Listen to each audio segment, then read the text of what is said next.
Hey, did you know that more than 90% of our viewers listen every night but haven't subscribed yet? If you enjoy these gangster sleep stories, don't forget to subscribe and hit the notification bell. It's completely free and helps us keep these underworld tales alive. Now, get comfortable, unwind, and drift into tonight's story. Welcome to the Silent Empires. Tonight, our story follows Roy DeMeo, a man known for his sharp mind, quiet confidence, and the crew he led deep inside New York's underworld. Before we begin, like this video, we're aiming for 100 likes in this video. And share your city and the time you're listening in the comments. Your support motivates us to bring you even more fascinating stories from the underworld. Now, settle in and let the story of Roy DeMeo guide you into the night. Roy Albert DeMeo grew up in Brooklyn in the 1940s and 1950s, the son of Italian immigrants who believed in work, family, and keeping food on the table. Post-war New York carried two economies at once. One was the world of wage slips, unions, corner shops, carpenters, and truck drivers. The other lived in back rooms and quiet agreements, where cash moved without receipts. A kid with hustle could pick which stream to ride, or try to straddle both. Roy had a head for numbers and a knack for reading people. He wasn't a swaggering brawler as much as a builder of opportunities. That's how he saw it. His neighborhood taught him that someone always writes the terms of a deal. He wanted to be the person who wrote them.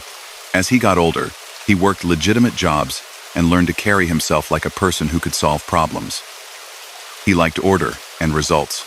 He kept notes, tracked who owed what, who could pay now, who needed time. Those lists mattered more than any flashy display. A friend's cousin knew a mid-level figure in the Gambino family, Anthony Nino Gaggi, a man with a calm demeanor and a very firm grip on how things worked. Gaggi didn't discover Roy in some dramatic episode. He noticed a young man who paid attention, collected debts cleanly, and didn't make a mess. That combination turned heads in a culture that valued outcomes over noise. Through the 1960 seconds, Roy built a modest loans business while holding a day job tied to a Brooklyn credit union. In that setting, he saw how money flows, how risk becomes profit, and how a clean front can support a shadow ledger. He lent cash at rates the street recognized, then followed up with persistence that sat right on the line between pressure and menace. The customers were not helpless. They entered the arrangement with eyes open, but these agreements carried a silent clause. If you missed payments, you weren't just behind on a bill. You had disappointed someone who made it his identity to never be ignored. The skill that defined him wasn't violence. It was organization contacts, calendars, routines, meetings that ran on time, stacks of papers in exact order, people lined up to pay or to renegotiate. That, more than anything, made older men in the life take him seriously. He married young, started a family, and bought into the suburban dream just across city lines on Long Island, like many Brooklyn families did when they could. He wanted the trappings of success: house, car, a boat for summer weekends, and he wanted them fast. To keep that engine running, he layered activities. Loans brought regular cash. He worked the space where gambling and sports bets touched neighborhood clubs. He expanded into protection deals with small businesses that preferred a steady monthly envelope to the uncertainty of street trouble. He learned how a corner bar could serve as a meeting post in plain sight, with music on the jukebox and the front door never fully closed. Around the early 1970 seconds, he found a second home in a modest watering hole called the Gemini Lounge on Flatlands Avenue in Canarsie. It was a neighborhood spot, ordinary to anyone walking by. Inside, it offered privacy to those who needed it. Roy did not spend his time giving speeches. He met people in small groups, at off hours, with a friendly tone that left no ambiguity about the point of the conversation. The Gemini became headquarters by habit. You could reach him there, outside of family dinner and holidays. That's where his list grew longer. The most important choice he made was to build a crew. He understood that solitary operators either burn out or get picked off. A team spreads risk, multiplies reach, and lets each member specialize. The first name that locked in was Chris Rosenberg, a younger guy with sharp instincts, quick temper, and complete admiration for Roy. Chris wanted a mentor, and Roy wanted someone ambitious enough to learn but loyal enough to follow orders. Next came Joseph Testa and Anthony Center, close friends who worked as a pair and liked to show they could handle tasks without help. Henry Borelli joined, steady and quiet. Others orbited this core.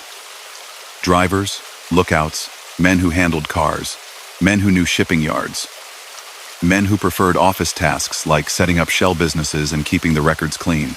The press would later call them the DeMeo Crew. They were not all full-time criminals at first. Some had day jobs.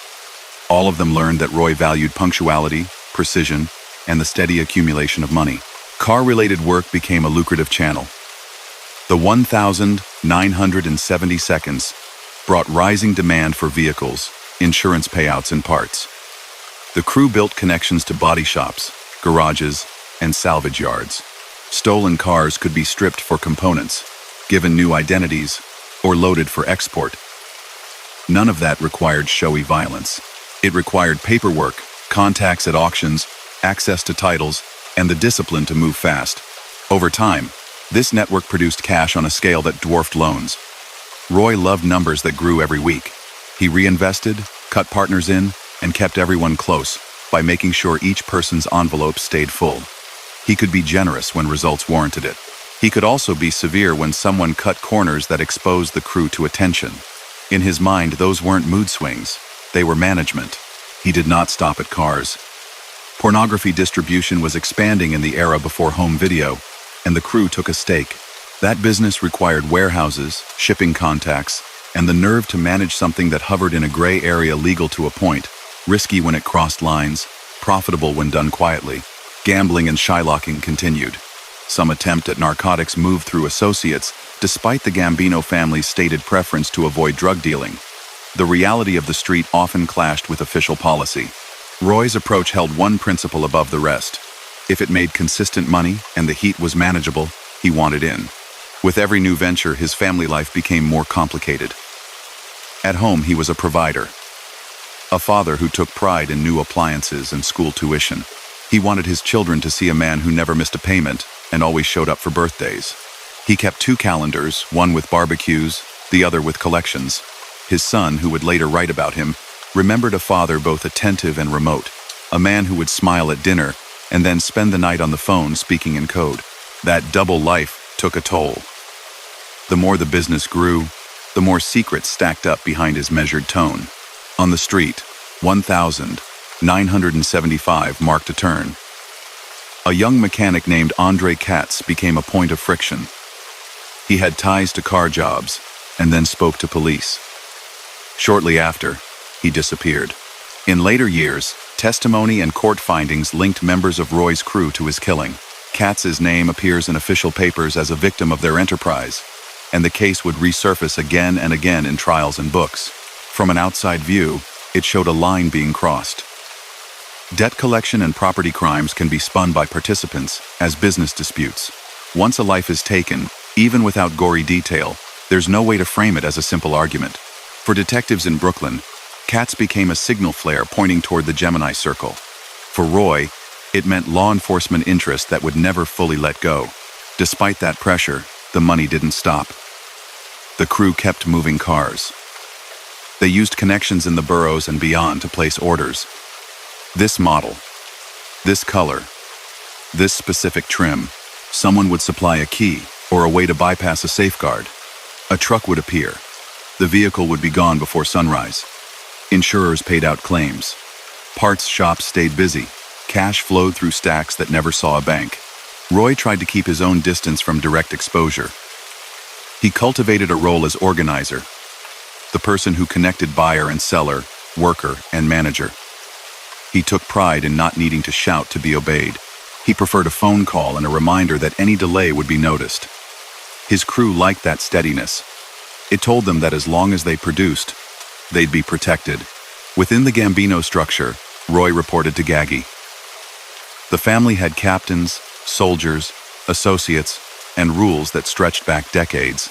Some in the upper ranks saw Roy as a moneymaker who delivered tributes on schedule. Others disliked the attention his operations attracted. He was not from the old line of Brooklyn street legends. He was a modern manager in a world that mixed tradition with adaptation. That made him useful. It also made him vulnerable to judgment from above. He heard whispers that his success needed to be balanced with restraint. He promised restraint, then expanded a little more. That was his rhythm: promise, patience, chase profit. Insist that he had it under control. Loyalty inside the crew hardened into ritual. They used a clubhouse room above the Gemini to talk freely. They avoided phones when possible, and they kept a circle of favors tied so tightly that it would be hard for anyone to step out. Roy believed fear alone didn't hold a group together. Shared income did. He made sure every man could look at his wallet and see the benefits of staying close. He spent time with their families, attended small parties, and made himself not only a boss, but a reference point for their lives. The flip side of that closeness was the cost of betrayal. People who crossed him rarely got second chances. They might not be harmed immediately. They'd find themselves cut off, then pressured in quiet ways that closed doors. He controlled access to opportunity. That power drew a steady flow of new volunteers who wanted in, and it kept veterans from drifting away. By the late 1972, newspapers had begun to run scrub stories about a Canarsie-based car ring, a loans network, a quiet bar that drew the same faces night after night. Detectives from Brooklyn South and Queens traded notes. Federal agents watched ports and traced vehicle identification numbers. The Gemini crew didn't stop when they saw a squad car pass the corner. They altered routes, shifted storage locations, and bought time. Roy acted as if every problem had a financial solution, legal help, payoffs, and if needed, the reshuffling of responsibilities. If a warehouse looked burned, they let it sit and moved the goods 2 neighborhoods over. That constant adjustment kept them steps ahead of any single investigation. It also amplified the spotlight. The more they bent to avoid attention, the more that movement created patterns for sharp observers to notice. One of the paradoxes surrounding Roy was how normal his days could look. Mornings at home, afternoons in a shop or a back office, evenings at the lounge. He was not a street corner character. He dressed well but not loudly, drove nice cars but kept them clean, spoke in smooth tones suited for a bank manager rather than a brawler. That contrast family man in daylight, underworld organizer after dark became part of his legend. Neighbors saw a provider who helped with charities and tipped kindly at diners. Police saw a hub in a network of theft, extortion, and unsolved killings. Both could be true at once, and both were incomplete, because the full picture sat in between. A man who believed success allowed him to define right and wrong within his circle, and who taught his team to adopt that belief. Inside the crew, Chris Rosenberg grew into a central role. He idolized Roy's certainty and wanted to prove himself at every turn. Joe Testa and Anthony Center matched that ambition with a strong partnership. Borelli brought reliability. Other names drifted through the Gemini, some staying, others vanishing as the risks increased. There was a fashion in those years for calling crews by their leader's surname. That label made sense for the newspapers. Inside, they didn't call themselves anything. They were just us, the people who shared money and carried the weight of what it took to earn it. Any group like this builds an internal calendar, a series of landmark events that set the tone. Katz's disappearance was one. A tense sit-down with older Gambino figures over the attention the crew brought was another. Those meetings mattered. They could end careers, or worse. Roy navigated them with Gaggy's help, offering money and assurances, promising to pull back from drugs, to keep the killings to a minimum, or tied strictly to internal disputes. His definition of minimum didn't match the public's. Still, he believed he could thread the needle, satisfy his bosses, protect his crew, grow the business, and avoid a crackdown. He wasn't foolish about law enforcement. He expected surveillance, wiretaps, informants, and undercover assignments. He adjusted by speaking in layered language, by using intermediaries, and by compartmentalizing information so that no single person below him knew the whole plan. That kept his options open and gave him the ability to deny knowledge if someone got grabbed. Detectives noticed how hard it was to pin him down. They could arrest a driver with a stolen car. They could roll up a chop shop. But Roy himself rarely left fingerprints on the thing that could put him away for good. That discipline was his shield for years. As the decade closed, the stakes got higher. Money from the car ring climbed. The pornography pipeline grew complicated and modernized. Gambling remained steady. Some associates drifted deeper into drugs even as leadership frowned. The unsolved homicide list in New York ticked forward from month to month, and rumors in street circles tied more than a few to a certain corner of Canarsie. Reporters will later write about a particular method, and a room near the Gemini with a reputation.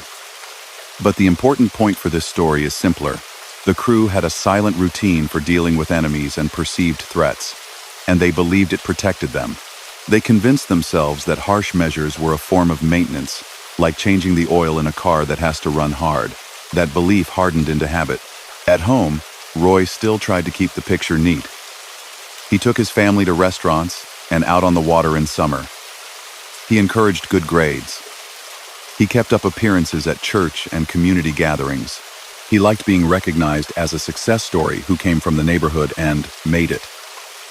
He didn't tell his kids what he did. He told them to be strong, to be smart, to never fall behind, to respect the family name. Only later would his son pull the threads together and see the larger pattern. By 1979, the pressure from above and below began to converge. Young men in the crew were getting bolder. Outside groups, including Colombian traffickers, were operating in New York with their own rules. In one episode that would ripple outward, a drug deal tied to Chris Rosenberg made noise that angered people far from Brooklyn. Such incidents caused superiors to demand swift correction. When those demands reached Roy, he faced the most difficult test of leadership. Balancing loyalty to a protege against the wider safety of the crew and the dictates of the family. Choices like that cannot be walked back. They prove who holds power and who pays the price when operations draw the wrong kind of attention. The way he handled that storm would alter morale inside the Gemini circle and cement his image as a leader who would do whatever he believed necessary to keep the business alive. All of this unfolded under the gaze of detectives who had kept folders on him for years. In bullpen meetings, they named him as a target for long-term work. They wanted a conspiracy case, something that would survive legal fire and result in long sentences. That meant patience, surveillance, informants willing to wear wires, and a willingness to endure the political costs of chasing a case that might not break quickly. Roy counted on that slowness. He believed he could keep reorganizing faster than they could build a perfect file. For a long stretch, he succeeded. Still, a life built on pressure also builds fatigue. Friends noticed when his smiles lasted a little less time, when he double-checked doors at night, when he called meetings during rainstorms because he felt safer that way. He carried himself with practiced confidence, but confidence can be rehearsed. The more responsibility he shouldered, the more his private thoughts must have shifted toward escape routes, safe houses, distant options, money tucked away for emergencies. He never ran. He believed running meant defeat, and he had built his whole identity around refusing to bend. What began as a kid's ambition to rise in Brooklyn's shadow economy had, by the end of the 1,970 seconds, become a full enterprise, with payrolls, schedules, profit targets, and an enforcement arm no one talked about in public.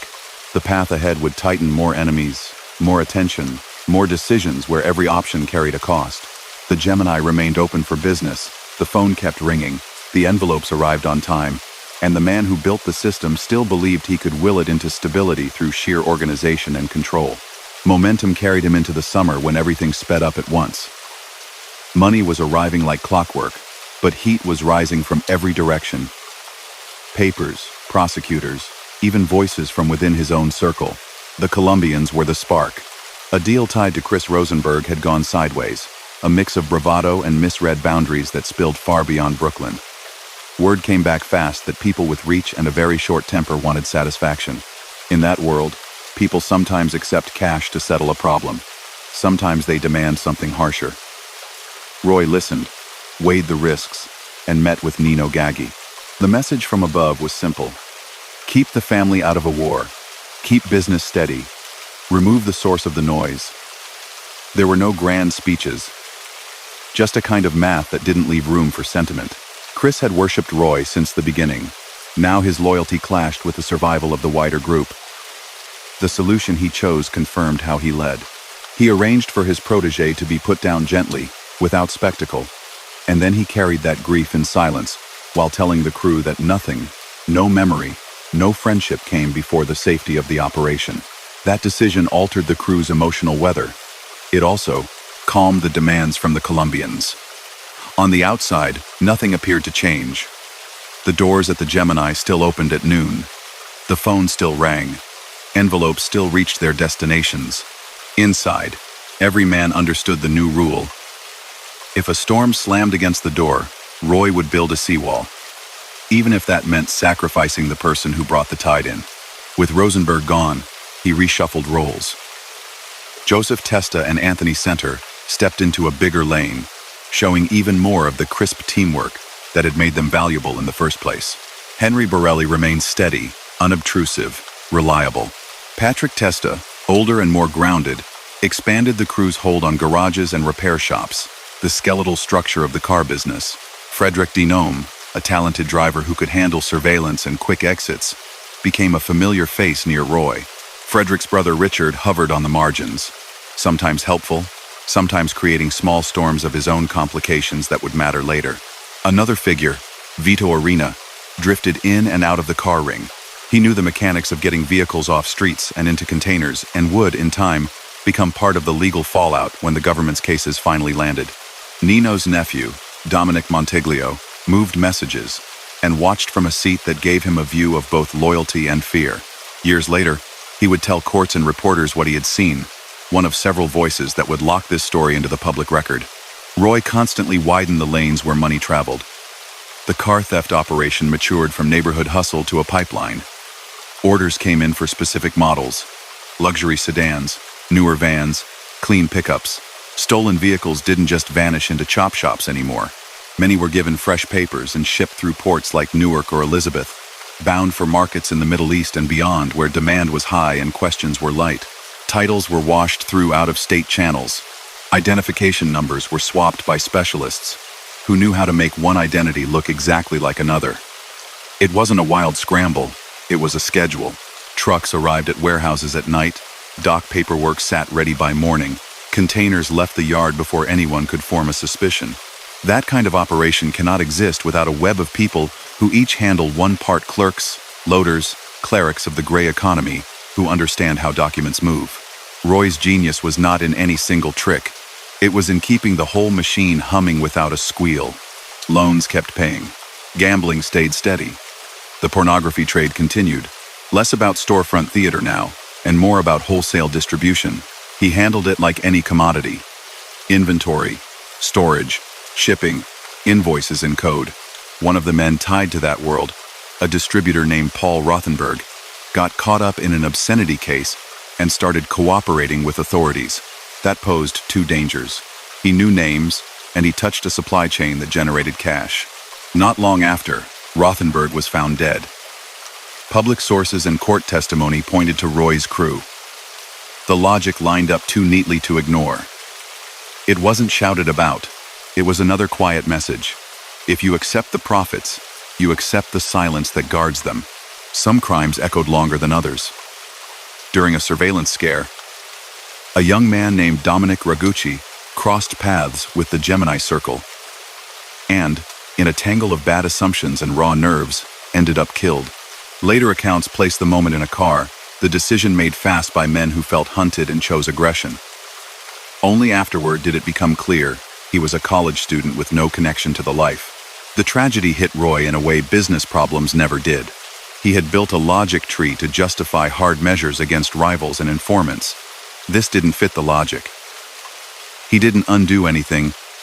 This world doesn't allow for that. But he carried the weight of it. People in the neighborhood later said he seemed different for a while, more guarded in his laughter, quicker to end a night and head home. He never spoke of it openly. Law enforcement was already circling.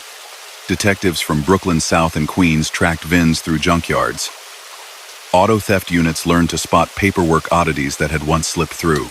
The Eastern District of New York assigned prosecutors to map out a racketeering case that could cover the car ring, loans, extortion, and a string of killings that had stubbornly stayed unsolved. Investigators flipped smaller players who had the least to gain by keeping quiet. They wired rooms near the Gemini, followed drivers, and built link charts mapping who called whom and when. They collected stories about a sealed room and a routine for making problems vanish, but they kept the descriptions clinical. They didn't need lurid details. They needed a structure that a jury could follow from money to motive to act.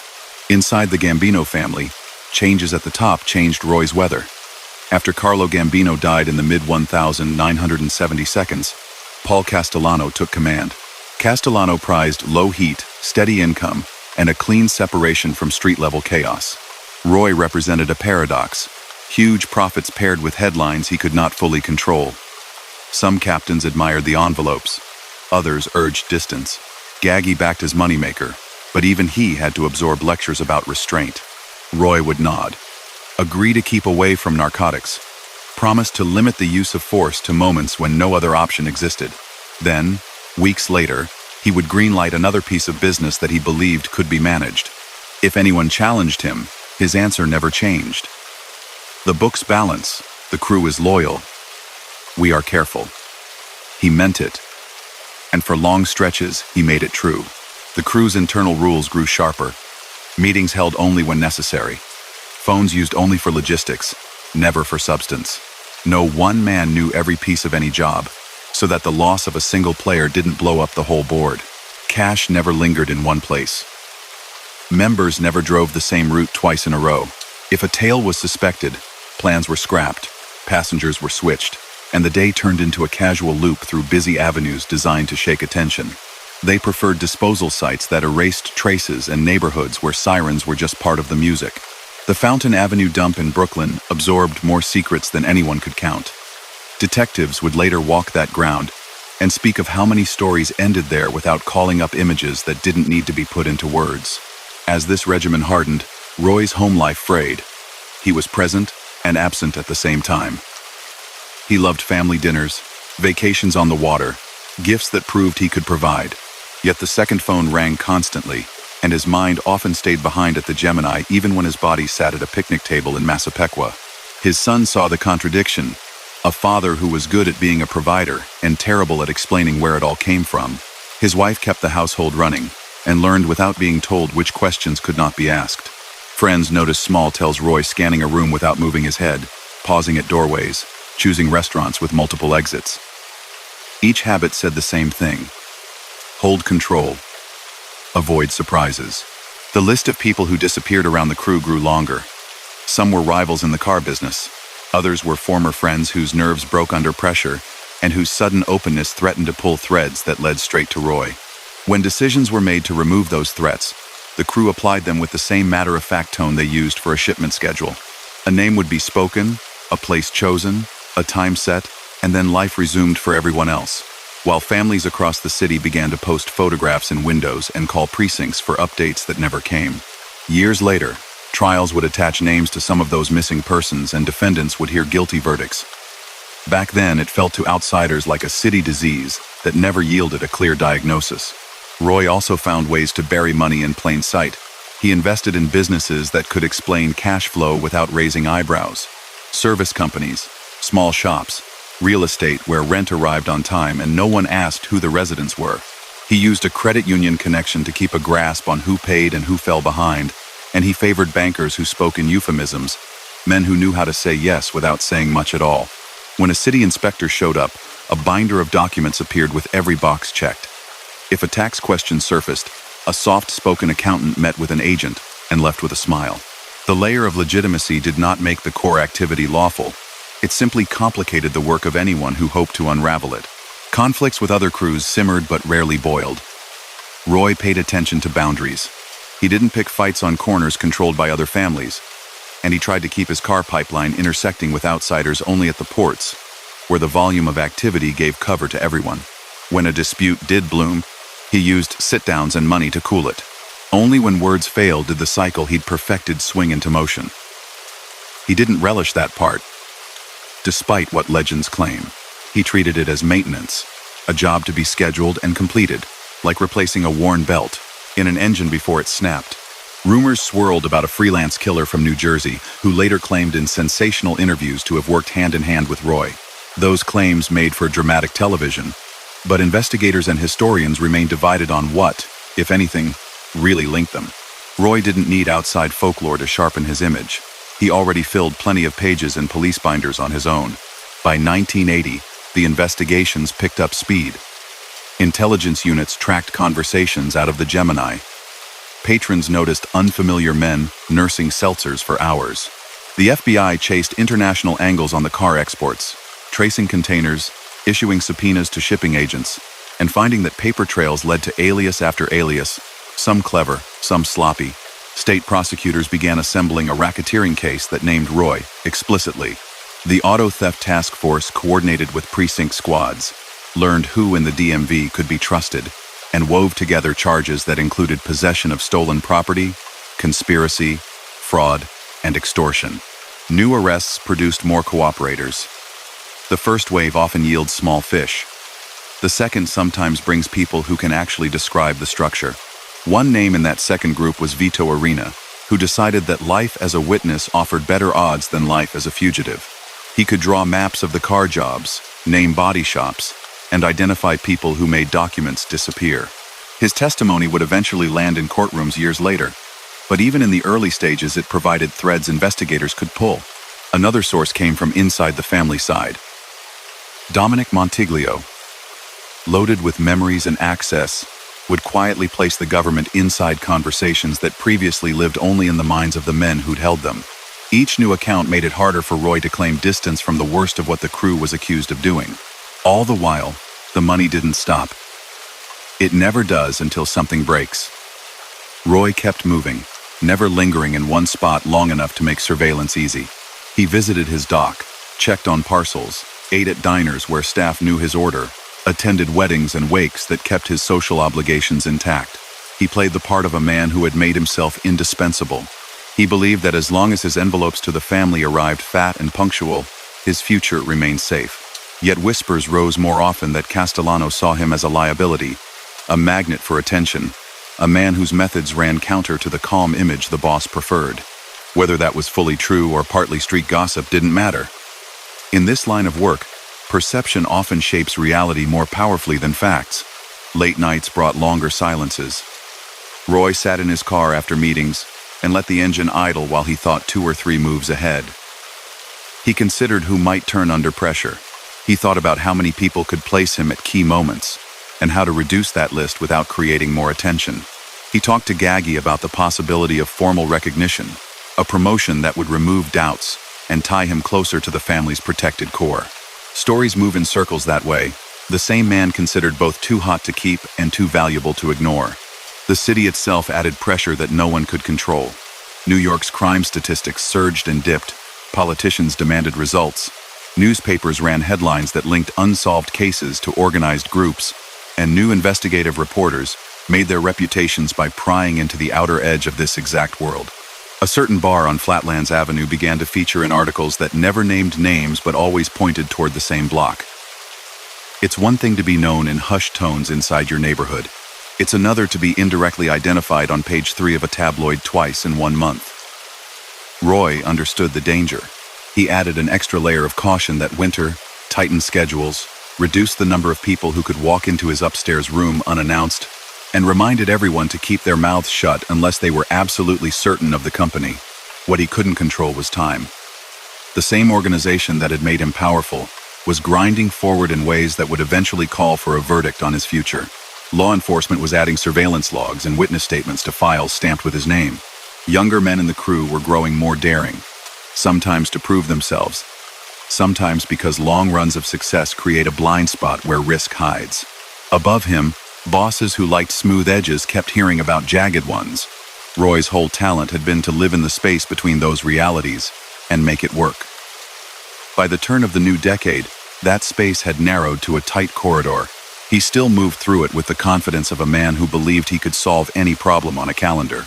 But even he could sense that the number of doors left to open was shrinking, and with each quiet step, choices began to feel heavier than they had before. The first months after the Rosenberg decision felt like a long exhale that never quite reached the bottom of the lungs. On the surface, order returned. The Gemini ran on its old rhythm. Stools filled, cards flicked, courtesy first names, quick nods toward the back stairs. The envelopes kept their weight, yet everyone could feel that the ground had shifted. Roy's circle moved tighter, the smiles shorter, the small talk clipped. He had settled the most dangerous debt in a way that preserved the business. But the cost lingered in their posture. You could read it in the moments between words, a stiffness around the eyes. He accepted that as the new baseline, then got back to the thing he knew best. Turning angles into income. The car pipeline matured into a machine with few squeaks. Orders flowed from brokers who spoke in code about appliances and furniture that needed to ship. A phone call meant a model, a color, a trim. A second call mapped the path from curb to garage to container. Paperwork moved in parallel. Titles were laundered through distant offices where a clerk saw nothing but a stack of forms with neat signatures.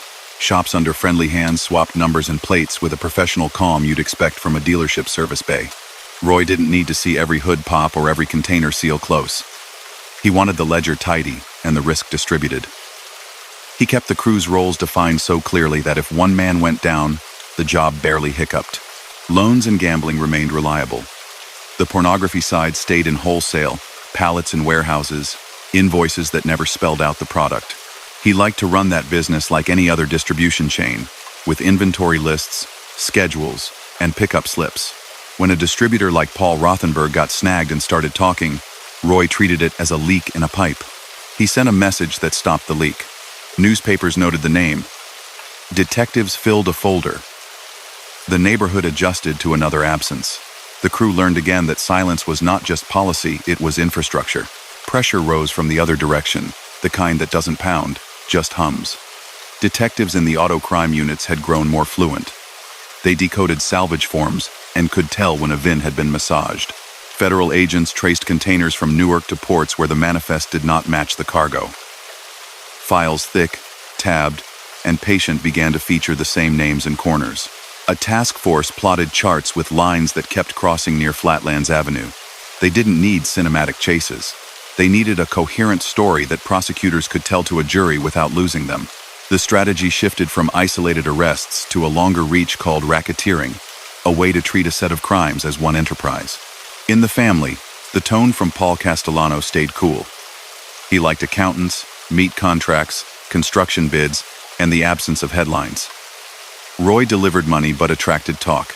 Meetings about him took on a rehearsed quality. Supporters praised his productivity and his managerial style. Critics repeated "too hot" until the word sounded like a stamp. Gaggy kept giving him cover. But even he had to acknowledge that the public attention tied to car exports and missing people wasn't fading. Roy pushed for formal status, the recognition that would lock him deeper into the body of the family and give him protection against whispers. Some said the old man would never allow it. Others said it was just a matter of timing. Either way, the delay created its own pressure. The crew kept to rules that had hardened after Katz and Rosenberg. No improvisations. No unplanned pickups. No phones for substance. If a cop blinked in your direction at a light, consider your route burned. If a rumor reached you, treat it as if it were a wire on your collar.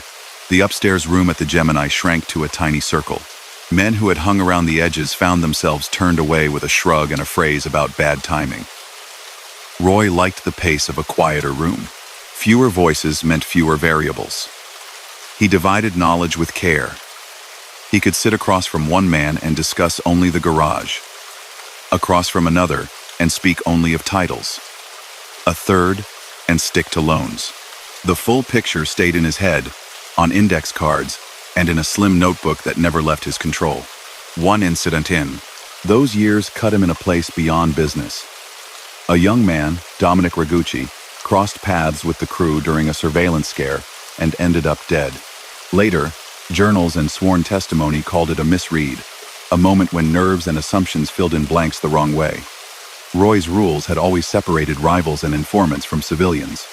This broke that wall. He did what he always did: stabilized the operation, calmed his men, avoided statements that could be quoted. But a few who saw him often noticed a change: a heavier quiet when a siren sounded, a longer stare out a side window, a shortness to his nights when he once would have lingered. The story of what happened spread softly through blocks and never left those blocks, but you could see its imprint in the way he measured decisions afterward. There were other removals, and the list reached into varied corners: car thieves who freelanced in the wrong place, former friends who tipped or threatened to break under questioning, men who tried to run a second life on the side, using network pieces that belonged to the Gemini Circle. Those stories later appeared in court transcripts without the color that rumors added. The language stayed clinical: motive, method, time, place. Even in that dry tone, the accumulation was heavy. Surviving members of the crew would be convicted for a series of killings that, taken together, told a simple truth. Roy ran a system that resolved risk with finality when he believed no other option protected the enterprise. He didn't isolate himself from his people. He believed money alone could not cement loyalty. He showed up at baptisms and birthdays, wrote cards, slipped cash for hospital bills, brought small gifts for kids, kept a boat available for summer afternoons that felt like movies until you looked at who was gathered on the deck. He laughed, he asked about school, he talked fishing. That warmth built a net that was hard to climb out of. It meant that even when the work turned severe, the men affected saw more than a boss giving an order. They saw the person who had attended their family milestones and kept their bills paid. Law enforcement struck in waves. First came smaller takedowns, a shop raided, a stash of titles seized, a driver arrested with a car that still smelled like a showroom. Then came broader moves. Grand juries opened in Brooklyn and the Eastern District. Assistant U.S. attorneys built outlines with charges like conspiracy, extortion, loan sharking, mail fraud, and possession of stolen property, with the racketeering skeleton tying them together. State prosecutors built their own versions anchored in local thefts and violence. Roy's name appeared in black ink on more than one draft. He was arrested on car-related charges and posted bail with that unruffled composure that reads in photos as arrogance, but up close felt more like a belief that schedules could fix anything. Witnesses emerged. Vito Arena began to talk in a way that connected garages to ports and named participants in a tone that made each story feel like an inventory. Frederick DeMeo shared what he knew about transports and errands and the habits of the men above him. Gaggy's nephew, Dominic Montillo, stepped forward with a set of memories that placed the Gemini in context, describing meetings, instructions, and the logic that governed the crew's moves. None of these voices told a complete story, but together they gave prosecutors a spine on which to hang dates, money figures, and names. Defense lawyers chipped at credibility deals made, motives mixed, recollections blurred, but the shape remained. Roy adjusted by narrowing his circle further and by planning around court dates. He spent more time with attorneys, read filings carefully, and tried to calculate whether a plea could contain the damage or whether he should press ahead to trial, betting that jurors would see gaps and inconsistencies. He hated the static of a courtroom. It dragged him into someone else's schedule. Still, he handled it like any other obligation. He arrived neat, listened, conferred in whispers, left without comment. Outside, he returned to the Gemini and to Long Island nights where the phone lit up with small fires to put out and new proposals to evaluate. His ambition didn't dim. He still wanted formal status. He believed his management skills had earned him a place above the associate rank, and he pushed Gaggy to carry that message to Castellano again. The answer remained a careful wait. Some said the boss had quietly decided no, but preferred to avoid the confrontation. Others said yes would come after the next holiday, if only the headlines would calm and the heat would ease. Roy treated the uncertainty as a problem he could solve by continuing to perform. It created a loop. More performance meant more attention. More attention eroded the case for promotion. Inside the crew, two names increasingly set the tone: Joseph Testa and Anthony Center. They ran jobs cleanly, communicated before acting, and seemed to absorb Roy's taste for organization. Henry Borelli kept the engine steady. Patrick Testa tended the garage backbone. A few new faces hovered and then vanished, their usefulness outweighed by risk. The group ran like a business with a strict HR policy nobody wrote down. Loyalty kept you paid. Carelessness moved you to the edge. Disloyalty ended your involvement. They codenamed operations, met in safe spots, and kept stacks of cash in places where few would think to look behind false walls, in sealed drums, tucked inside the bones of machines rarely opened. Stories swirled in papers and on TV about a New Jersey freelancer who later painted himself as a hired hand for the Gemini Circle. The man became his own brand. Those claims made viewers lean forward. Investigators and historians split on which pieces, if any, matched reality. Roy never addressed the tales. He had enough concrete problems with people who could put him in a cell without adding fuel to a sideshow. The docs told their own story. Inspectors learned to check a certain pattern of shipments headed overseas. When a late-night loadout drew eyes, Roy shut that route down for weeks, and moved the flow through smaller yards that didn't carry the same history. He tested employees with small bits of false information to see which details boomeranged back to him through rumor. People who failed the test found the door quietly. He rotated phones, changed codes for car models and ship dates, and insisted on a habit that drove some men crazy. If you felt watched, cancel everything, even if it cost money in the short term. The man who postponed a day saved the week. Home life, meanwhile, wore the layered calm of a family used to scheduled chaos. He showed up for dinners, sailed on weekends, took photos with a wide grin that didn't fully reach his eyes. Neighbors saw a provider who shoveled his own driveway and waved at dog walkers. Teachers saw a father who sat at back-to-school nights and asked about test scores. Priests saw a man in a good suit in a back pew who shook hands gently and avoided long conversations at the steps.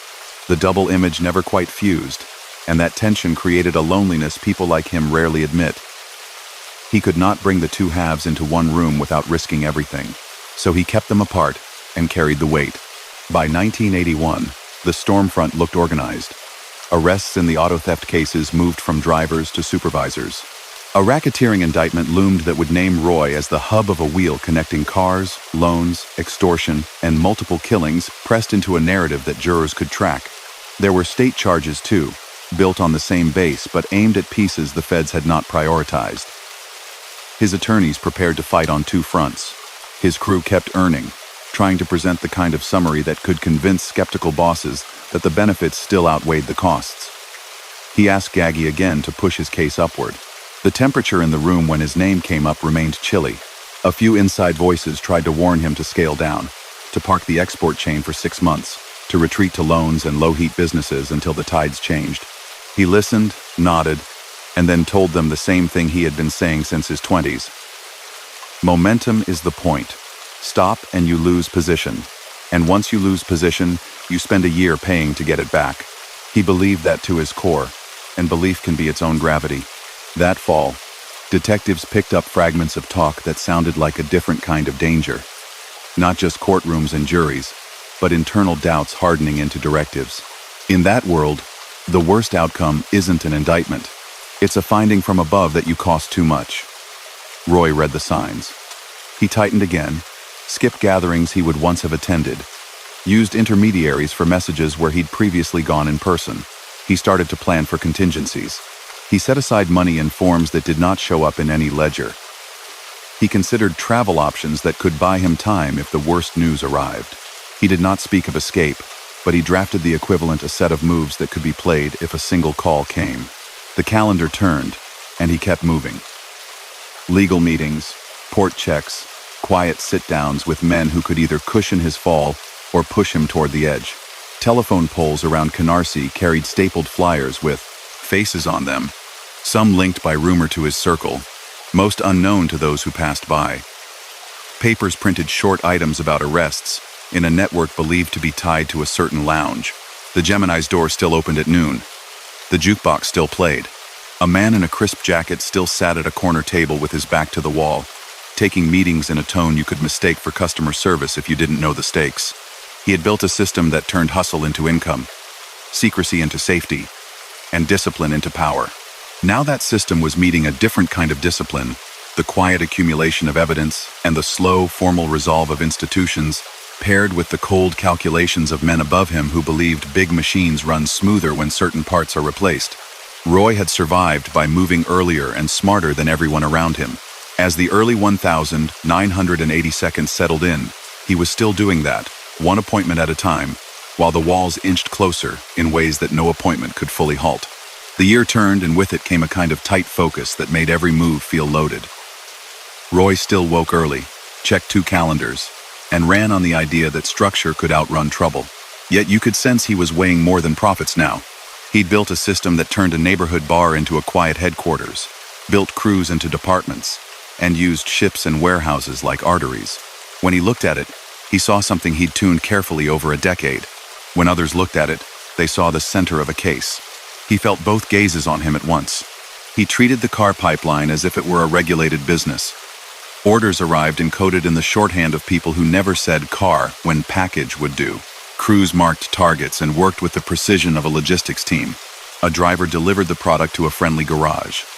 A specialist matched numbers and paperwork. A loader put the unit into a container with other goods that made sense together, a mix that looked like everyday commerce. A man with a clean tie and steady handwriting submitted forms no one flagged because every box sat in the right place. It wasn't magic. It was repetition and discipline. When a route drew attention, he shut it for weeks and rerouted traffic. He kept a memory for which dock clerks were helpful and which preferred distance, which shipping lines turned containers fastest, and which kept them sitting in a yard where questions gathered. Loans kept spinning. He favored clients who ran steady businesses, small manufacturers, shop owners, contractors, people who needed bridge money to make payroll or restock, and who didn't want to explain to a bank why their paperwork didn't align. He charged rates the street accepted, and he reinforced a rule that made his version of lending distinct. You didn't miss payments. If you fell behind, you called before he called you. You did not lie. That rule was less about money than respect. His ledger tracked faces, not just numbers. It helped him decide who got a second chance and who lost access. Extortion existed, but rarely as a cartoon version of men flipping tables. Roy preferred voluntary arrangements that a small business could rationalize as security or consulting. A monthly envelope bought calm. He framed it that way. It was remarkable how many owners would quietly budget that cost when weighed against the anxiety of vandalism, theft, or a rotating cast of street problems. He understood that perception drove decisions. If you made paying feel like picking a service plan, you kept your client longer. Pornography sat in a corner of the operation that behaved like a distribution warehouse for any tangible product. Pallets, cartons, schedules. When a court case pushed names into daylight, he adjusted the flow and tightened the list of people who had access. The Rothenberg case had taught him that anyone with inventory and fear could become a government witness. He didn't leave lessons like that unlearned. The unsolved killings that trailed the crew still drew quiet attention from neighbors and firm attention from investigators. Detectives didn't need big speeches to justify their suspicion. They had lists with names that ended without a clean line, families who filed missing person reports that never found a resolution, and rumors that always curved back to the same block. Prosecutors building racketeering cases don't require vivid scenes. They require a pattern. Roy's problem was that the pattern looked clearer from the outside than it did to him from the middle. He saw decisions taken under pressure to protect a profitable enterprise. They saw a system that erased perceived threats with absolute finality. He became even more careful about words. He used phrases that could travel through thin walls without hurting him. He banished sensitive business from phones. He met at odd times in unremarkable places. A back booth in a diner that never closed. A strip of Hudson River Pier where wind swallowed voices. A car ride through loops that killed any tale. He split tasks so no one below him could describe a complete picture. When he looked around the upstairs room at the Gemini, he saw not just faces but also the blind spots he had designed. It was a comfort and a risk. Compartmentalization buys you time, but it also means you must personally hold all the strings. That meant more calls, more notes, more weight carried alone. Up the chain, the family's leadership kept him in a gray zone. Paul Castellano appreciated profit, but he disliked attention even more. Roy did everything a boss could want in one column: cash, regularity, competence, and everything a cautious boss feared in another: whispers, newspaper items, detectives asking the right questions.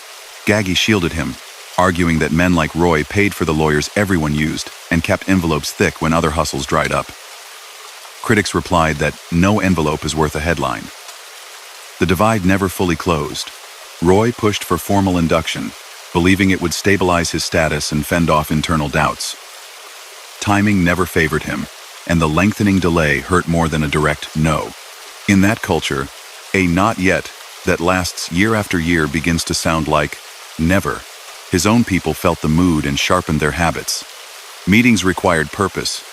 No one hung around without a reason. The pairings shifted, so that even within the core, certain men didn't appear together for a stretch.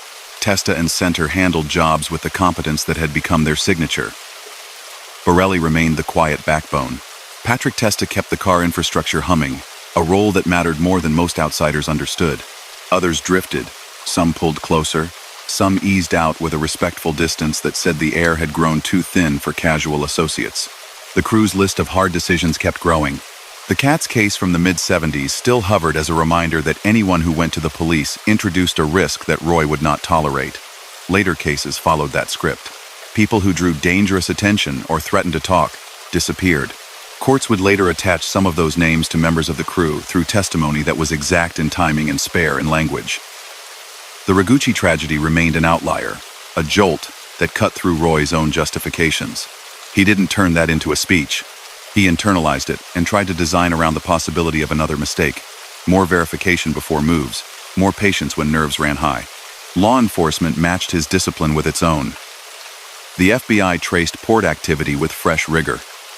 Customs agents learned to read containers like detectives, read faces.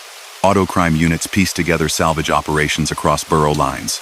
The Eastern District's racketeering team grew a case that organized disparate crimes into an enterprise built around Roy's leadership. State prosecutors mapped overlapping charges. Grand juries heard witnesses who'd once sat in his back room, now speaking in clipped sentences under oath. Vito Arena identified delivery routes and storage spots. Frederick DeMeo described errands that placed him a step from Roy's shoulder. Dominic Montilio provided context that only someone who'd sat within both family and crew could offer. Defense lawyers planned to challenge motives and memory, to paint cooperators as self-interested narrators. Even if some pieces fell away, the outline was hardening. Roy did not freeze. He set court dates on the calendar alongside shipments and sit-downs. He met lawyers who spoke of motions and suppression hearings. Men as meticulous about procedure as he was about logistics. He listened to advice about pleas and odds and the way a jury might hear a story that sounded coherent to the government, even if each single episode looked ambiguous. He disliked the lack of control inside a courtroom. Still, he trusted preparation. He brought to the legal fight the same habits he applied everywhere else. Deadlines met, notes kept, risk analyzed, a cool face. He also began to hedge. People close to him later said he gathered documents as insurance. A quiet collection of records that could, in theory, buy safety for his family or leverage if a dramatic choice appeared. Whether a single folder like that ever existed the way people imagine is hard to prove. What's clear is that he planned contingencies. He set aside money off the cupboard. Books. He mapped travel options that could buy a week if the city turned from uncomfortable to hostile overnight. He arranged, as much as a man in his position can, for his wife and children to be okay if he didn't come home one night. He didn't give speeches about it. He wrote numbers on paper and tucked them where only he knew. Within the Gambino world, politics shifted. Men who preferred quiet kept asking whether Gemini-associated noise would ever truly quiet down. Roy tried to answer that with results. He ramped up discipline, reduced footprints, and trimmed any operation that felt exposed. To his mind, that should have calmed fears. But perception is stubborn. You can run clean for 6 months after a bad stretch, and those 6 months won't erase concerns built during the bad stretch. He heard that some wanted a demonstration that he could be replaced without revenue loss. Those rumors never arrive with signatures, but you recognize their shape. He still attended weddings, christenings, wakes, and dinners that marked the family's human calendar. He shook hands with men who told stories about old Brooklyn blocks, asked about children in college, and laughed about weather and boats and food, all while calculating whether a cough in a corner might be a signal. He preferred meetings where the first 5 minutes covered family and local gossip before business. That rhythm made people feel grounded. In those rooms, he could pass for a successful small businessman, which in a narrow sense, he was. Outside, he understood that detectives were building a narrative that would make that label sound like a cover rather than a core truth. The more indictments appeared, the more certain older orders gained gravity. Castellano's directive against narcotics remained strong, and Roy did his best to honor it publicly, even while knowing that some activity touched the crew through associates who believed the money too good to ignore. He disciplined quietly. If a man refused to listen, he lost access. That tension between stated policy and street reality had existed within families for years. Roy navigated it with a manager's mind, not a moralist's. Make the business safe, keep leaders content, press forward. By late 1982, The federal racketeering case began to emerge into view with charge sheets that included the car ring, loans, extortion, fraud, and references to violence framed in the legal language of enterprise. State cases paralleled it. Roy faced arrest and posted bail with the same neat calm he had shown before. He rarely spoke to reporters. When a camera caught him, he stood with the posture of a man who decides how to carry his own name. He'd built that persona early and stuck to it. At the same time, private conversations took on a new edge. Friends who had always felt welcome noticed invitations thinning. Associates who expected a seat upstairs were told it wasn't a good week. Even within his inner circle, he began using intermediaries for messages he once delivered face-to-face. He was not hiding, he was measuring. He believed that discretion had kept him alive and free. He decided to raise the dosage. Something else became visible to people who watched him closely. An acceptance that certain outcomes were no longer under his control. He had always believed that if he stayed organized and decisive, he could keep outcomes within reach. Now he understood that a mix of legal institutions and internal calculations might produce a result regardless of his next 10 precise moves. That knowledge did not slow him. It altered the tone. He made sure to leave his house without leaving a mess behind. He kept conversations with his children long enough to be remembered without making them nervous. He spent an extra minute with his wife at the end of a night, the kind of minute you take when you know life does not hand out many extras. When a man in his position senses internal danger, the decision tree narrows. Run, fight, negotiate, or brace. Running violates the code he had lived within and would mark him as a danger to men who could easily interpret flight as the prelude to testimony. Fighting inside the family violates an even deeper rule and ends badly. Negotiation is possible if both sides want it. Bracing, standing straight. Accepting what comes fits the identity he had cultivated. He layered his options. He still wanted to negotiate through performance. He lined up small protections for his family, and he braced. A January evening arrived with the ordinary clothing of winter cold air, early dark, the sound of tires on wet streets. He kept his schedule. He took calls. He arrived at a meeting the way he always had, on time, without visible drama, aware of the weight in the air.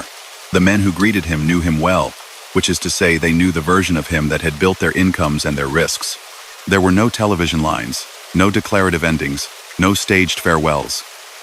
In this world, big moments rarely come with overture. They look like any other quiet night inside a system that turns on trust and calculation. When he failed to come home, his family felt the fear before any official call could confirm it. They had lived long enough with the possibility to recognize its shape. Days later, the city learned what they already assumed. His body was found in the trunk of his car near the water in Brooklyn. Police stood by tape while cameras flashed. Reporters wrote that a man long suspected of running a broad criminal enterprise had been discovered dead in a way that suggested the very rules he had enforced were now closing over him. The scene was not treated as a mystery in the detective sense, but as the conclusion of a pressure story that had run for years. The consensus that formed echoed in news accounts, memoirs, and later trial testimony held that his end came by decision from within the family, implemented by members of his own circle. Some accounts pointed to a house tied to Patrick Testa. Others noted that Gaggy's legal troubles and the boss's preference for reduced heat converged in a directive no one could refuse. No court case ever neatly assigned individual responsibility for the killing. In organized settings like this, clarity rarely arrives packaged with legal certainties. What endures is the logic. A man whose methods made money and attracted scrutiny was removed to lower the temperature for men above him. For the first time in years, the Gemini felt like the wrong place to sit. The crew had lost the center that had given it calendar, pace, and rules. The law hadn't gone away. It had more work to do now, trials to bring, witnesses to manage, a story to tell that started long before that January and would ripple for years after. Roy's family had a different task: to navigate grief in a city that had a public version of their private loss.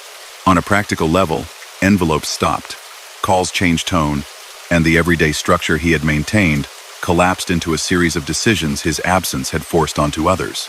The machine he built kept moving for a time on inertia, then began to shake as courts, bosses, and luck all pulled in different directions. After the trunk was opened and the news moved from rumor to certainty, the neighborhood shifted its voice. People spoke softer when they passed the Gemini. Cars idled a little longer at red lights near Flatlands Avenue, as if drivers hoped the extra second might reveal something about what had just happened. Inside the building, regulars leaned on routine like a handrail.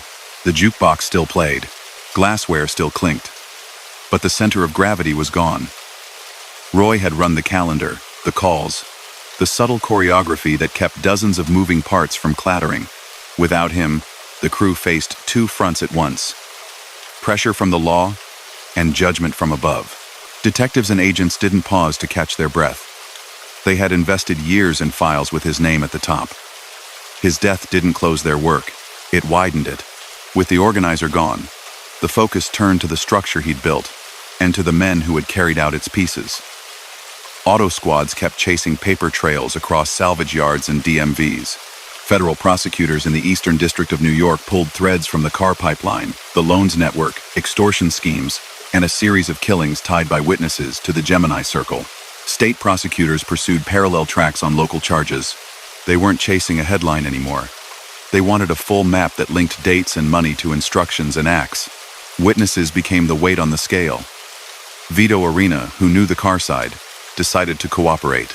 He could point to garages, explain how identification numbers were switched, and name handlers who moved vehicles from curb to container. Frederick DeNome, a driver and close helper, added texture who picked up whom, where calls were made, which routes felt safe. He later disappeared from the stage in a sad, quiet way that underscored the personal cost of this life, even for those who tried to step off. Dominic Montiglio, Gaggy's nephew, supplied context from the family side.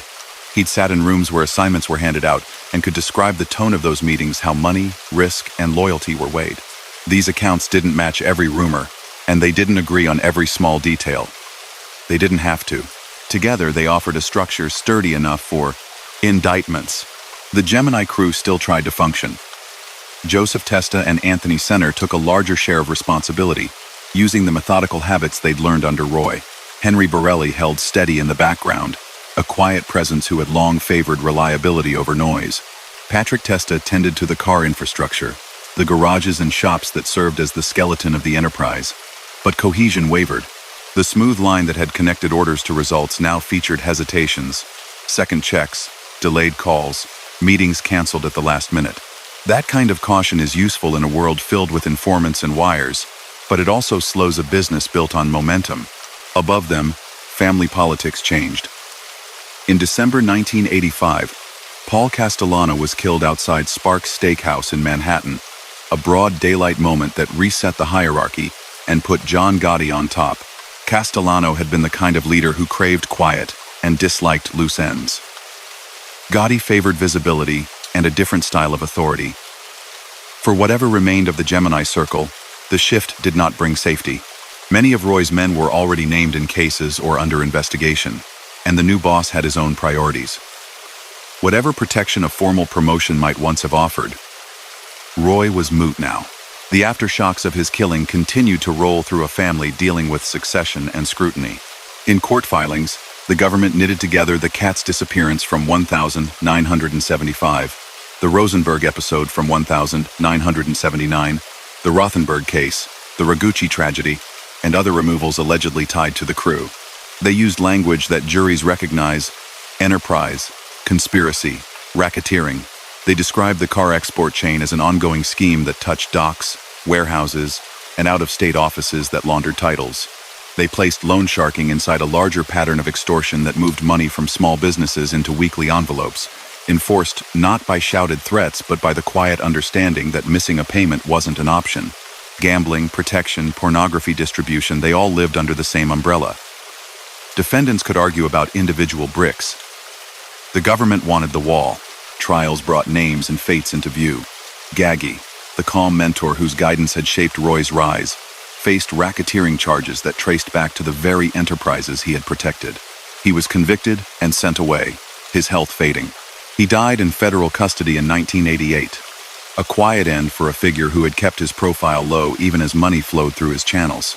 That death closed a chapter that ran from post-war Brooklyn through the high-earning 70s into the RICO era. Testa and Center became the faces of the crew in courtrooms. Prosecutors presented witnesses who had once shared tables with them at the Gemini, and now sat under oath describing cars, pickups, and the structured way the crew dealt with threats. The cases did not feature dramatics. They moved through paperwork, calendars, and the kind of ordinary details that make a theory of an enterprise feel real. Juries convicted. Life sentences followed. Borelli received a lengthy term as well. Appeals chipped at points of law without changing the overall picture.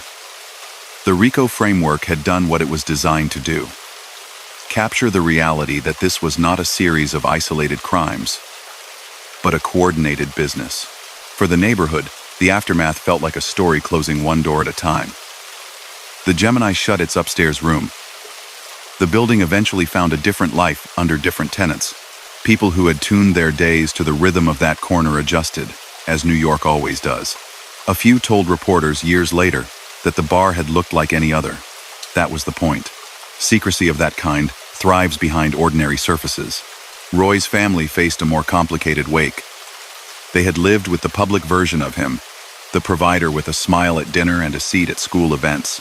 They had also felt the private version, the phone calls, the eyes that kept scanning, the nights cut short without explanation.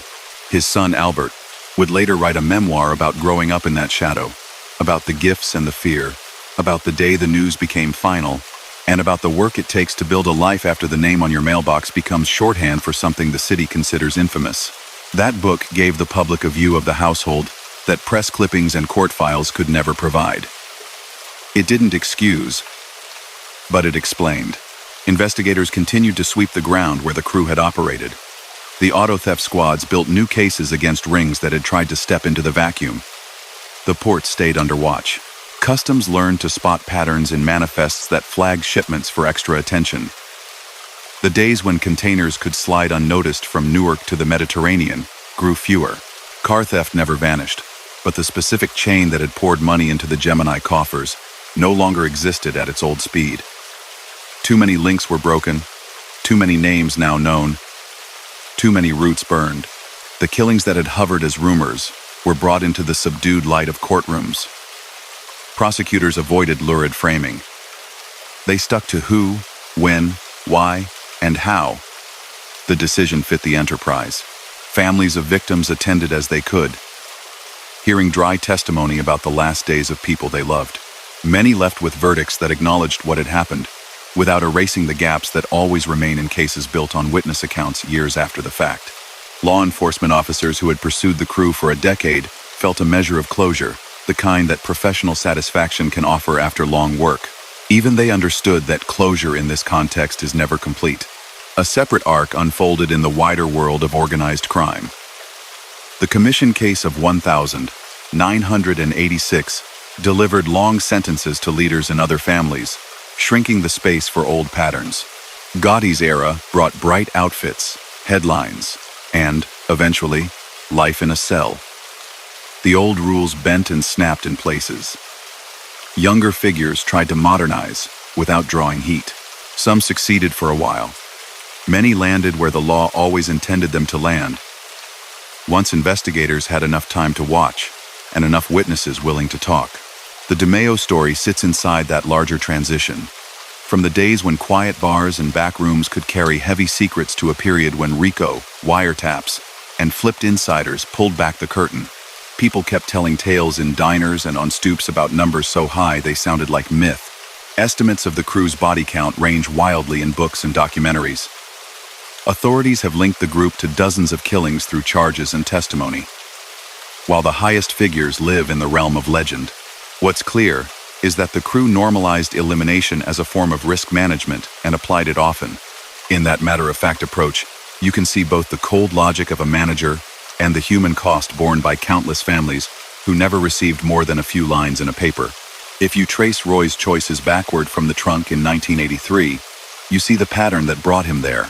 A gifted organizer discovered that the city's shadow economy rewarded skills he possessed in abundance: scheduling, delegation, calm under pressure, a knack for matching buyers and sellers in a market that didn't advertise. He built a team, constructed a network, and enforced discipline. Each time a threat appeared, he treated it as a problem to solve. Over time, the solutions hardened into routines that pushed far past any boundary law or conscience would recognize. By then, change would have meant dismantling the very engine that fed everyone around him. That's the trap he built for himself. One appointment at a time. Years after his death, documentaries and books kept his name in circulation. Some sources leaned into sensational angles. Others favored court transcripts and measured narration. Detectives who had sat on the case spoke in the worn tone of veterans who had seen many versions of the same story play out. Lawyers described trial strategies and the slow grind of appeals. Historians of New York's underworld placed the Gemini in a line that stretches from waterfront shakedowns in the 1,950 seconds to Wire 1 convictions in the 1,980 seconds and 1,990 seconds. In that telling, Roy's crew looks less like a freak storm and more like a late, powerful squall in a long season. The men who survived the court years scattered in predictable ways. Some served long terms and will not see freedom. Others disappeared into protection programs after testifying. Their names changed, their pasts always walking a few paces behind them. A few met violent ends, in later disputes that had nothing to do with the Gemini, but everything to do with the rough rules of the life. Patrons who had once nursed beers at the bar moved on, their stories sparse and their memories edited. That's how neighborhoods keep breathing. They refuse to live forever inside one era. There is a temptation to summarize Roy in a line. The city dislikes ambiguity, but a full accounting resists slogans. He was a family man and a feared organizer, a neighbor who waved and a figure whose name lived in police binders for years, a mentor who paid for hospital bills and a manager who chose elimination over risk. He believed in systems and schedules and the idea that order could control outcomes. For a while, it did. Then the combined pressure of law, politics inside the family, and his own history produced an end he would have understood in abstract terms long before it reached him. He knew what happened to men the organization judged too costly. Meanwhile, a quieter coda unfolded. His children grew older and chose paths that gave them distance. His son's memoir helped others see the human interior of a life most people know only through headlines and the occasional movie dramatization. The building that once housed the Gemini passed to new tenants. A generation rose in Brooklyn who heard his name only as a reference point in a documentary their parents watched late at night. The city continued to reinvent itself, folding his chapter into the thousands that make up its unofficial archive. If you stand near the water in Brooklyn on a winter evening and listen to the wind, you can almost hear the layers of story that live in this place. The workdays, the risks people took to get ahead, the bargains struck in back rooms, the quiet routes men walked to avoid being seen. Roy's story sits among them, not as a myth separate from the city, but as a product of it, of its energy, its hunger, its talent for producing people who can build engines in the dark and ride them hard until the machine shakes itself apart. The prosecutions that followed his death prove that no system like that outlasts the institutions built to confront it. The human costs recorded in courtrooms and in a son's book remind us what the ledger left out. The years after the trials felt like an echo that kept finding new walls. Reporters circled back every anniversary to ask what it had meant. Detectives retired and told training classes about the case as a lesson in patience. Prosecutors moved on to other targets but kept copies of filings in a drawer because younger lawyers wanted to see how the pieces fit. For people who had lived near Flatlands Avenue, it became a story they could recite in outlines. A neighborhood bar, a crew with a gift for logistics, a long list of disappearances folded into hushed conversations, and a final winter that turned an organizer into a cautionary tale. Memory proved slippery. Some accounts leaned toward legend, others kept close to sworn testimony. One thread that drew attention came from a New Jersey freelancer who later told television audiences that he had partnered with Roy. The man's claims sold books and generated interviews. Investigators split on what to believe. Certain dates and names didn't match. Other pieces lined up just enough to keep the topic alive. You can see how myths grow in the gaps between court records and street rumor. The safer ground sits with what's documented. Roy's work with Gaggy, the core crew at the Gemini, the car pipeline, the loans, the protection envelopes, the pornography distribution, the way threats were addressed, the witnesses who put pieces under oath, the trials that ended with heavy sentences. Even with verdicts on the books, some cases never found courtroom endings. Families of missing people still had no graves to visit. A few quietly accepted that the absence itself was the conclusion. Others kept calling detectives, even decades later, hoping that a tip or an old associate's conscience might produce an answer. The city built support groups for relatives of missing persons. On certain weekends, you could find clusters of people trading phone numbers and trading the only currency that helped shared experience. Roy's name would surface in those circles the way wind lifts a page and lets it fall again. The building that had housed the Gemini changed hands. A church moved into the ground floor and put up a new sign. Members sang where, years earlier, men had whispered through afternoon plans. That transformation appealed to writers because it offered a neat symbol, but it also matched ordinary New York life. Spaces get repurposed, meaning drains out and refills. If you walked in without knowing the address's past, it looked like any small congregation doing the work of community food drives, youth programs, outreach. A few older neighbors knew what the upstairs rooms had once been. They didn't bring it up. The city prefers forward motion. Lawyers who had tried the racketeering cases explained to students how the government used process instead of spectacle. They spoke about learning to treat car theft as industrial activity, not as a scatter of property crimes. They described the path from a single stolen sedan to a container list, to a customs form, to a shipping receipt stamped in a foreign port. They traced the loans from a corner shop's weekly cash box back to a ledger that lived in a man's head in a slip of paper tucked in a jacket. They explained why RICO mattered. It allowed a jury to see coordination. They also spoke about limits, how witness memory fades, how plea deals complicate credibility, how an absence of physical evidence creates room for doubt even when the pattern feels obvious. On the Gambino side, time rearranged everything. John Gotti's television era ended with a life sentence in 1992. After his underboss, Salvatore "Sammy the Bull" Gravano, cooperated. That case didn't center on the Gemini story, but it changed the environment for everyone who had once counted on the old code to hold. When senior figures could flip, the logic that had once kept associates quiet weakened. The government got better at protecting cooperators. Witness protection became a clearer path for people ready to trade testimony for safety. Those shifts made the world Roy had managed harder to recreate. Loyalty still mattered, but loyalty measured against decades in prison, and the promise of a second life under a new name balanced differently after the early 1990 seconds. Albert DeMeo's memoir, published in 2002, gave the public a window into the private costs.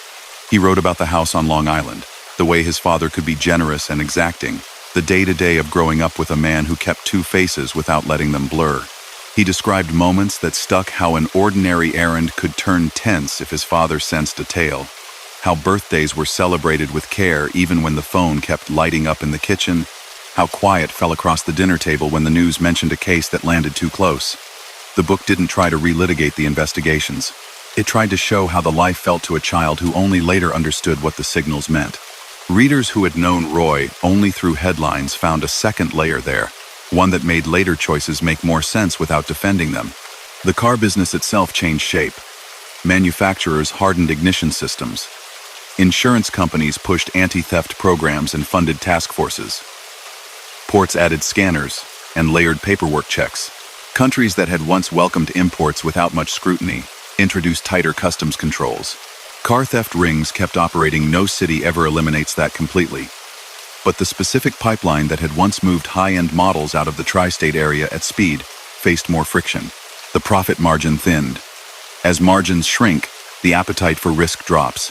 In that way, policy altered the street economy without a single dramatic sting. A different kind of record kept Roy's name alive. Books by reporters who had covered organized crime for decades. They placed the Gemini years inside a longer arc that ran from post-war rackets to the commission case to Gotti's conviction. They made space for contradictions. They showed how Roy, an organizer who preferred order to noise, built a team that treated eliminations as routine maintenance and then tried to keep those acts invisible under a layer of business-like calm. They used quotations from cooperators to link meetings to outcomes. They cited shipping records, bank logs, and dry paragraphs from sentencing minutes. They pushed back against sensational overshoot while acknowledging that even the conservative tally of harm was enormous. People still argued about numbers. Some storytellers repeated inflated counts because those figures sounded dramatic. Careful chroniclers stuck to what the record could hold. The difference matters. There's a responsibility that lies with anyone telling a story rooted in real loss. Keep it accurate. Keep it human. That doesn't blunt the force of the narrative. It deepens it. You don't need mythology when the facts already show a machine that turned trust, fear, and ingenuity into cash, and then paid for its own efficiency with consequences that spread for decades. One thread that stuck with investigators was how often Roy treated communication as craft. He rarely raised his voice.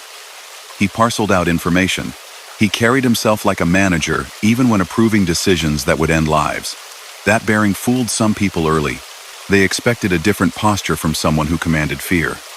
It helped him last as long as he did. Calm buys time. Structure buys reach.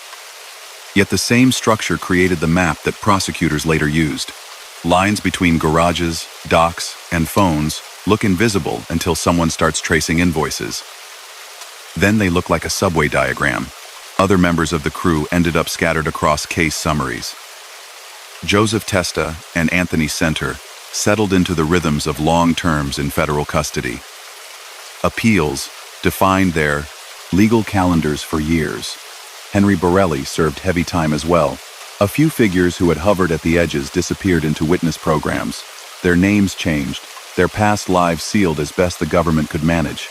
Others met ends typical of men tied into violent networks quietly, in disputes unrelated to the Gemini that nonetheless grew from the same soil. The details of those later episodes rarely entered the public record in full. They lived in arrest reports and in the short columns of crime briefs. Neighborhood memory softened across the decades. Kids who had once heard their parents speak the name Roy in lowered tones grew up, moved out, and told their own children a simple version. A man who made money fast and ended badly. Some kept the lessons close. Pay attention to who writes the rules in your block. Understand that quick money often brings a long price. Others treated it as a piece of local trivia. You could spot who remembered which by how they looked at the old addresses when you walked by. What stayed interesting to people who study this world is the way Roy split himself and still functioned. On one side, a father who wanted a clean lawn, good grades, a solid boat for summer Saturdays, and 2 calendars he could control. On the other, a builder of revenue streams that required again and again the harshest form of enforcement. He believed he could keep those sides separate with discipline and a kind of internal firewall. For years he did. That's the seductive part of his story. It worked until it didn't. When the bridge between the 2 lives finally collapsed, both worlds paid. His family endured public grief and private fallout. His crew faced courts. Victims' families faced the ache of partial answers. The organization that had profited from his skills used its own logic to decide his time had ended. Walk the larger map, and you see how his chapter linked to shifts that reshaped organized crime. The rise of RICO, the normalization of flipping, the federal focus on unions, construction, and labor rackets. The camera-friendly period under Gotti and the backlash it triggered. Even newer eras cyber schemes, healthcare fraud, offshore sports betting, carry faint echoes of the same managerial mindset. Treat crime like a business. Compartmentalize. Move money through fronts. Keep your voice low. That's the through line. The difference now is that the systems watching have modernized too, with data tools that would have shocked the detectives who first sat on a stakeout near the Gemini in the 1,970 seconds. There's a final aspect that draws listeners even now. The tension between charm and danger. People who knew Roy in ordinary settings talk about kindnesses he showed covering a hospital bill, bringing groceries when a neighbor fell on hard times, remembering birthdays. Those gestures were real. So were the decisions that made him feared. Holding both truths at once is uncomfortable. It's easier to flatten him into a villain or a misunderstood father. The record refuses to let you pick one. It asks you to acknowledge the whole. A gifted organizer who made choices that brought harm on a scale that cannot be softened by personal warmth. If you stand on Flatlands Avenue and look at the flow of cars today, you see a city that no longer resembles the one that produced Roy's rise. Yet the lessons still apply in places where power moves quietly. Pay attention to who controls schedules. Watch how money travels. Listen for the person who speaks softly and makes the plan work. Then look for the cost that plan asks others to pay. That was the shape of Roy's world. Competence turned into cash, cash protected by a code, and a code enforced by actions that left marks across families and calendars for a generation.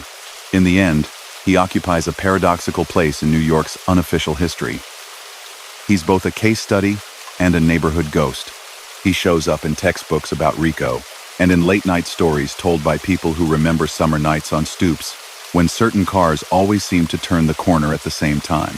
He's a reminder that the city's undercurrents are often built by managers, not showmen, and that the most dangerous systems can look, from the outside, like nothing more than well-run businesses. The line that separates a logistics genius from a feared figure is not talent. It's the set of choices that genius serves. Roy chose the underworld. He mastered it. Then it judged him by its own rules. Years pass, and the story settles into the places where long stories live: libraries, training rooms, late-night conversations at diner counters, while life in the city keeps moving. What remains are the patterns, the lessons, and the people who still feel the aftershocks. Roy's chapter doesn't end at a trunk or a verdict. It ends in the way institutions changed around him, and the way families carried on. If you follow the threads to their edges, you see a portrait of how New York learns from its own undercurrents, and how one man's way of doing business can shape a generation's view of power, risk, and consequence. Investigators wrote after-action reports that read like field guides. They described how a property crime can be industrialized when you add structure. They drew maps from curbside thefts to docks, from loan envelopes to back offices, from soft threats to quiet compliance. They showed newer detectives how to turn whispers into prosecutions without leaning on spectacle. Track manifests, build timelines, understand how seemingly legal paperwork can carry illicit cargo. They emphasized the importance of patient witnesses like the ones who stepped forward from Roy's world, men who knew garages, routes, and routines. The case taught them that a soft-spoken manager can run a more dangerous operation than a loud street fighter, because calm buys trust, and trust keeps the machine spinning. On the other side, the people who'd lived near the Gemini adjusted to a new normal.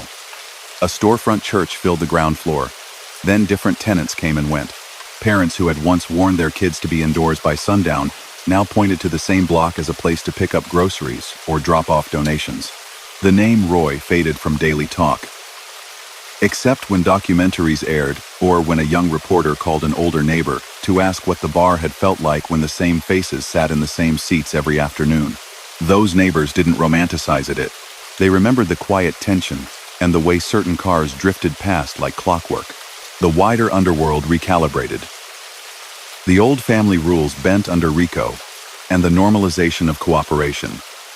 The gaudy era ended in a courtroom. Other leaders went down in the commission case. Labor rackets, construction bids, and waterfront plays' longtime income streams came under sustained pressure. In that shifting landscape, the kind of organized property crime Roy had perfected no longer looked as safe. Ports adopted scanners, seals improved, paperwork checks stacked up, and countries that had once accepted imports with a smile started asking hard questions. Insurance companies funded theft prevention programs and worked with police. Car rings survived crime adapts, but they lacked the same scale and rhythm. The window Roy had exploited closed by degrees, not with a bang. Writers kept trying to bring the story to the page and screen. Some books, like the ones by veteran crime reporters, leaned on testimony, filings, and interviews with investigators who'd kept binders under their desks for years.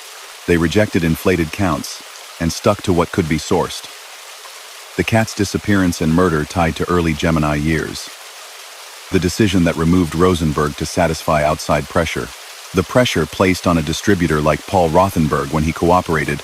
The mistaken killing of college student Dominic Ragucci during a surveillance scare. Other homicides linked through witness accounts and later convictions. The car export chain. The loans. The protection deals. The wholesale distribution that skirted the edges of law. They noted that Roy had also served, at points, as a bridge to outside crews, including a liaison role with the Westies in Hell's Kitchen, when the Gambinos wanted capable hands beyond their formal ranks. They treated all of it as an enterprise, not a parade of disconnected episodes. Television and film made room for more contested threads, especially stories told by a New Jersey freelancer who called himself the Iceman and put himself in Roy's orbit. Those accounts made for gripping scenes but rested on shaky alignments of dates and names. Investigators stayed split. Some pieces lined up, others didn't. The careful way to hold it is simple. Roy didn't need outside legends to define his reach. The record already captured a system that turned logistics into money and enforced secrecy with measures the courts would later call murder. That is more than enough to explain why he drew attention in his time and why his name still echoes. For Roy's family, the long aftermath unfolded quietly. His wife handled practical matters with a blend of grit and grace. His children grew into adults who could hold two truths about their father at once and still build independent lives. Albert's book gave readers the domestic vantage point, the sound of a garage door closing, the careful way a man checked locks, the pride he took in birthdays and school events, the unspoken rules that govern dinner conversation. The morning the world changed. That perspective matters because it grounds the story in rooms where headlines never reach. It shows how a person can be generous at home and feared on the street, and how a child decodes that contradiction only years later. Lawyers who had tried the cases watched the ripples. Judges cited the rulings in later RICO matters. Defense attorneys argued about the limits of enterprise charges and about the credibility of cooperators who traded testimony for shorter sentences. Appeals refined what the government had to prove and what it could not assume. The legal system, like any system, learns by doing. Roy's story became part of that learning, a reference point for where the line between management and conspiracy sits in practice. A few names kept surfacing in the coda. Joseph Testa and Anthony Center, the close pair who had carried so much of the crew's weight in its last years, settled into life sentences. Their appeals stretched across years without toppling the core of the case. Henry Borelli served decades. Patrick Testa, a steady hand on the car infrastructure in the old days, was shot to death in 1992, outside a Brooklyn auto shop in a separate conflict that underlined how violence follows men who live in violent networks, even after the original crew is gone. Others who had hovered on the edges moved into protection programs and tried to rebuild out of state. Their stories don't make for headlines. They make for quiet, anonymous lives, shaped by choices they can't entirely outrun. The count of victims remained a point of contention in public conversations. Numbers ballooned in some tellings, in part because big figures grab attention. The strongest ground stays with cases backed by charges, convictions, or credible sworn testimony. That set, while far below the most breathless claims, is still heavy. It includes men who angered superiors, associates who started talking, rivals in the car trade, people caught in disputes over money, and at least one young civilian killed in a tragic misread. Those facts carry enough weight without embellishment. The human cost reached families who carried photographs to precinct desks and sat through trials that offered resolution for the record, but never delivered the person they missed. There's a practical lesson, too, for anyone who studies how money moves. Roy understood leverage. He made lending feel like service, protection feel like insurance, and distribution feel like ordinary commerce. He turned stolen property into an export business by layering paperwork, relationships, and timing. He treated secrecy as a workflow, not a prayer. For years it worked because each piece reinforced the next. Then two forces met it head-on. Institutions that learned to read the layers, and internal politics that recalculated his value. When both arrived at once, the space he lived in disappeared. His story is a case study in the difference between being good at a thing and being safe doing it. The cultural memory of him rests on that divide. People who prize hustle might see in him a relentless builder. People who count costs see a man whose efficiency rode on decisions that ended lives and filled court calendars. Both observations can be true. New York has room for contradictions. It often asks you to hold them without smoothing the edges. The better books and sober documentaries manage that balance. They show a person in full talents, choices, and outcomes without turning him into either a folk hero or a cartoon. If you walk the old route's Flatlands Avenue, the bays where containers hung heavy in the night, the residential streets of Long Island where a father watered a lawn, you realize how ordinary most of it looks. That's the last lesson. Big underworld stories don't always happen in cinematic spaces. They happen in rooms with fluorescent lights and metal chairs, in offices with filing cabinets and calendars pinned to corkboards, in cars that smell like coffee. Roy understood that better than most. He built a life where the extraordinary hid inside the ordinary. In the end, the ordinary endured. The city kept changing. Families raised kids. Shops opened and closed. and the ground on which the Gemini once stood became just another corner where people hurry past. People sometimes ask what the moral is. The answer isn't a slogan. It's a set of quiet observations. Organization multiplies power. It doesn't absolve it. Secrecy can run for a long time. It can't outrun a patient institution forever. Personal warmth at home doesn't neutralize the harm done outside. And no one controls every variable. Roy believed he did, or could, if he just kept the calendars tight and the meetings short. That belief carried him far, then left him exposed when currents he couldn't schedule converged. So the story comes to rest where all large stories do. In memory and in records. The records, indictments, transcripts, shipping logs, sentencing minutes, draw a firm outline. The memories of a father, a neighbor, a boss, a Target ad color that never made it onto official pages. Together they give you the whole. A Brooklyn kid with a head for numbers, who turned that skill into a powerful underworld enterprise. A manager who kept people paid and kept risks quiet until quiet was no longer possible. A figure removed by the same forces he'd spent years serving and outmaneuvering. The city took note, adjusted, and moved forward. The people who lived it kept their stories, sometimes told, often unspoken. Stand by the water on a winter night and you feel why this tale still draws listeners. The wind comes off the bay, steady and cold. Lights blink in the distance, ships pass, and engines hum. You can imagine the movements that once began here, phone calls, lists, deliveries, and the long, patient work that followed them. You can also imagine a house where a son waited for a door to open and knew before the phone rang that it wouldn't. That's the dual image that endures. The machine and the living room. One built the legend, the other carries the cost. And that brings us to the end of tonight's story from the Silent Empires. Roy DeMeo here, thanking you for joining me on this quiet journey through loyalty, structure, and the hidden world behind New York's night streets.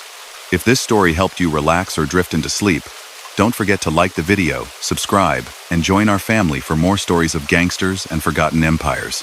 Over 90% of our viewers watch, but haven't subscribed yet. So if you enjoyed this one, your support truly helps us keep bringing more powerful tales to life. Share your city and the time you're listening in the comments. I always enjoy seeing how far these stories reach. Until next time, may the silence of the empire rest over you, and may the echoes of history carry you gently into sleep. Good night.